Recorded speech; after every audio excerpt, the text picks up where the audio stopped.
Mga kababayan, Assalamualaikum warahmatullahi wabarakatuh. Madayaw ug maayong adlaw kaninyong tanan. Magandang araw sa inyong lahat.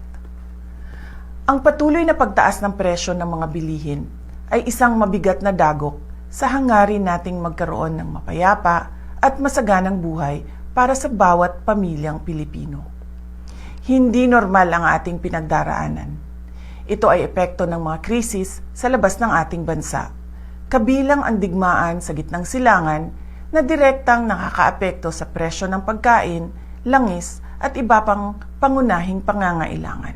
Sa kabila nito, ang tanggapan ng pangalawang Pangulo ay patuloy na nagsasagawa ng mga programa na noon pa man ay nakatuon ng tumulong sa inyo na makatipid at makaraos sa araw-araw. Ang kampanya ng pagbabago sa edukasyon ay nagbibigay ng tulong sa gamit pampaaralan ng ating mga mag-aaral. Ang bus ng OVP ay patuloy na nagbibigay ng libreng sakay para sa ating mga commuters sa Metro Manila, Cebu, Bacolod, Davao at Tacloban.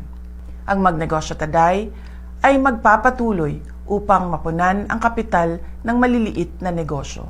At ang rice boxes ay patuloy na ipinamamahagi sa mga nangangailangan, lalo na sa panahon na tulad ngayon. Kasabay nito, nagpapatupad din kami ng mga cost-cutting measures sa loob ng aming tanggapan upang matiyak na mas maraming pondo ang mapupunta sa direktang tulong sa taong bayan. Hindi na itutuloy ng OVP ang pasidungog at kasarilayan sa buwan ng Hunyo. Ang mga ito ay dalawang malalaking pagtitipon para sa LGBTQ community at para sa Year 4 Accomplishment Report ng aking termino. Sa halip ay nakalaan sanang pondo para sa mga nasabing aktibidad ay idadagdag na lamang sa budget ng RICE project. Sa mga darating na buwan, inaasahan nating lalong magiging mahirap ang sitwasyon sa pagkain dahil sa banta ng El Nino mula sa Abril hanggang Hunyo at posibilidad ng pagbaha mula Hulyo hanggang Setyembre dahil sa bagyo at pag-ulan. Sa ating pagtitipid, unahin natin ang sapat na pagkain para sa ating pamilya, pagpapagamot sa may sakit at ang edukasyon ng ating mga anak. Ang pinakamabisang panlaban sa krisis ay kahandaan. Simulan na nating planuhin ang ating mga hakbang hanggang sa katapusan ng taong 2026.